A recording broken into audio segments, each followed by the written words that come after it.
2026년 3월 18일 아시아 시장에서 정말 믿기 힘든 일이 벌어졌습니다. 한쪽에서는 AI 기술에 대한 엄청난 기대로 주가가 폭등하는데 다른 한쪽에선 전쟁의 공포가 시장을 얼어붙게 만들었죠. 어떻게 이렇게 극과 극의 상황이 딱 하루 만에 같이 일어날 수 있었을까요? 오늘 이 혼돈의 하루를 제대로 한번 파헤쳐 보겠습니다.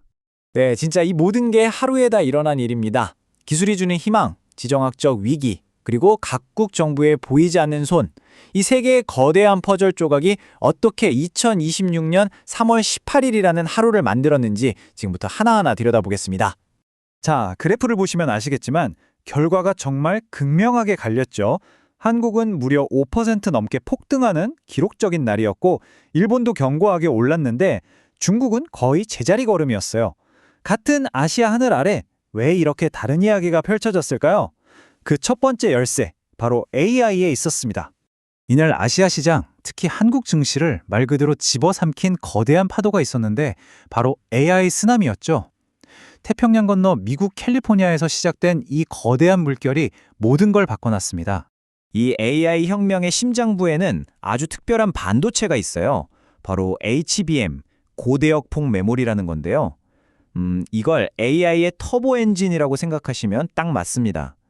이 엔진을 누가 더 많이, 더 잘 만드느냐에 모든 게 달린 상황이었죠. 그리고 이 쓰나미의 진원지는 바로 미국의 반도체 기업, 엔비디아의 컨퍼런스였습니다.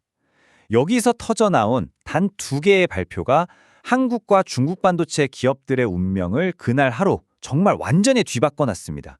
자, 첫 번째 폭풍의 진원지는 바로 한국이었어요.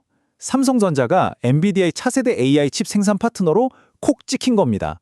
이 소식 하나의 주가가 그야말로 폭발하면서 투자자들의 오랜 꿈이었던 20만 전자라는 벽을 단숨에 넘어버렸습니다. 삼성만 달린 게 아니었죠. 경쟁자인 SK 하이닉스도 가만히 있지 않았습니다. AI 터보 엔진인 HBM 칩 수요가 그야말로 폭발하면서 한동안 잊혔던 100만 닉스라는 영광의 별명을 되찾으며 화려하게 부활했죠. 그러니까 핵심은 이거예요. 엔비디아의 발표 하나가 아시아 시장의 명확한 승자를 만들어냈다는 거죠.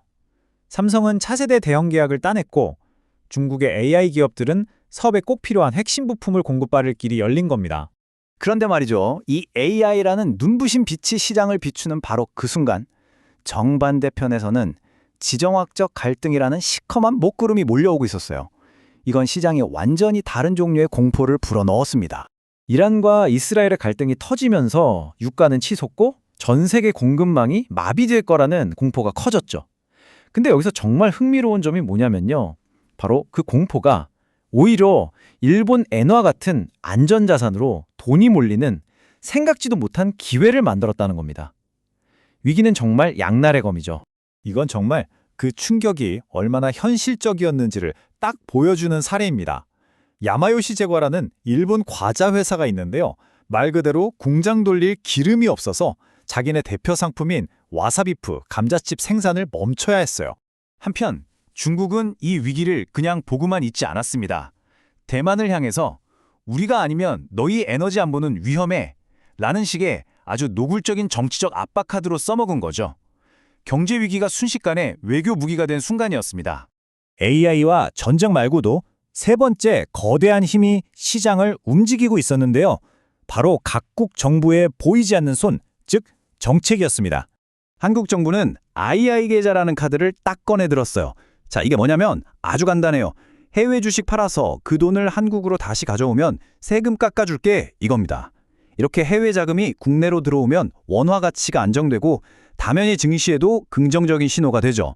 동시에 정부는 밸류업 프로그램이라고 해서 기업들한테 주주들한테 돈 좀 풀어라 하고 아주 강하게 압박을 했어요. 특히 돈 많이 버는 은행이나 보험사 같은 금융주들이 이 정책에 수혜를 입을 거란 기대감이 커지면서 이쪽으로 돈이 확 쏠렸죠.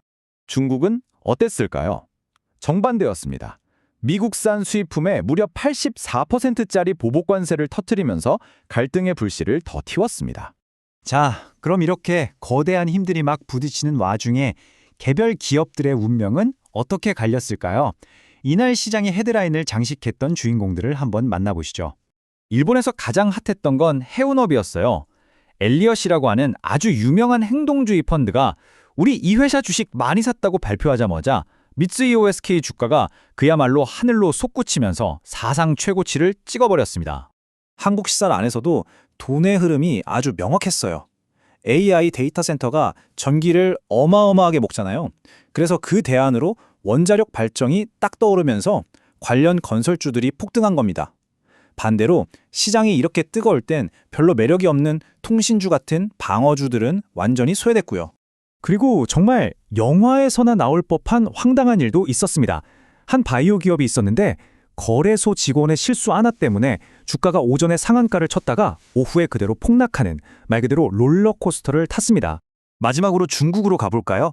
여기선 실적에 대한 시장의 냉혹한 평가를 볼 수 있었어요.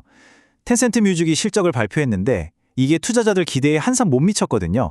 그러자 주가가 그냥 20% 넘게 수직으로 곤두박질 쳤습니다. 자, 정말 정신없는 하루였죠? 이렇게 파편처럼 흩어져 있는 사건들? 이걸 전부 꿰뚫는 핵심 메시지는 과연 뭘까요? 이날 하루는 우리에게 세 가지를 아주 명확하게 보여줬습니다. 첫째, AI는 이제 그냥 기술 트렌드가 아니라 국가 경제 그 자체를 움직이는 엔진이 됐다는 것. 둘째, 저 멀리서 벌어지는 전쟁 같은 지정학적 리스크가 바로 우리 시장에 예측 불가능한 충격을 준다는 것. 그리고 마지막으로 정부가 아주 공격적인 정책으로 이 새로운 판에 직접 뛰어들고 있다는 겁니다.